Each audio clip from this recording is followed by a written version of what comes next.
સલામુઅલૈકુમ વરહમતુલ્લાહિ વબરકાતુ. કેમ છો તમે બધા? ઈદ ઝહરા તમને બધાને અને તમારા ફેમિલી મેમ્બર્સને ખૂબ ખૂબ મુબારક. 9 માહે રબીઉલ અવ્વલ.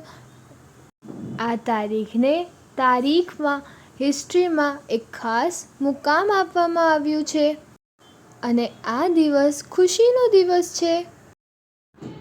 અને આ દિવસે આપણા 12મા ઇમામની ઇમામત શરૂ થઈ હતી અને ગૈબતે સુગરા પણ ચાલુ થઈ હતી. અને શિયા લોકો માટે આ દિવસ ઈદનો હોય છે અને આ જ દિવસે હુજ્જતે ખુદાની ઇમામત શરૂઆત થઈ હતી. અને આ જ તારીખે દુશ્મને બીબી ઝહરા સલામુલ્લાહ અલૈહા કત્લ થયું અને એટલે આને ઈદ ઝહરા પણ કહેવામાં આવે છે. અને આ તારીખે અહેલે હરમે સોગ ઉતાર્યો હતો.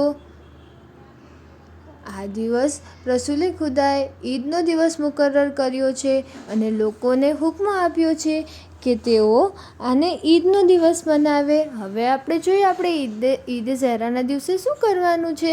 આપણે આપણા ફ્રેન્ડ્સ, રિલેટિવ્સ, ફેમિલી બધાની સાથે મળવાનું છે અને આપણે બધાને ઈદ મુબારક કહેવાનું છે.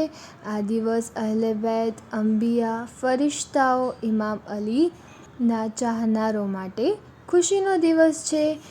અને આ દિવસ બીબી ફાતિમતુ ઝહરાની દુઆ પણ કબૂલ થઈ હતી.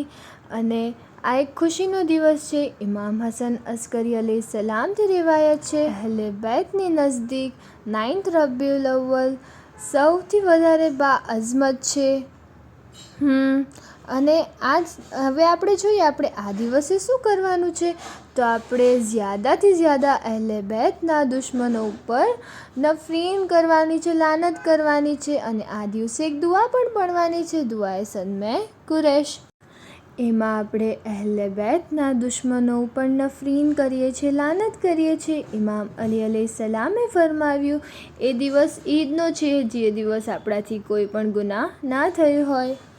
ઇમામ અલી અલૈહિસ્સલામ ફરમાવે છે જે કોઈ સદમે કુરૈશ પડશે તો એને એવો સવાબ મળશે કે એને 100 હજ, 100 ઉમરાનો સવાબ મળશે અને 1000 મહિના રોઝા રાખવાનો પણ સવાબ મળશે.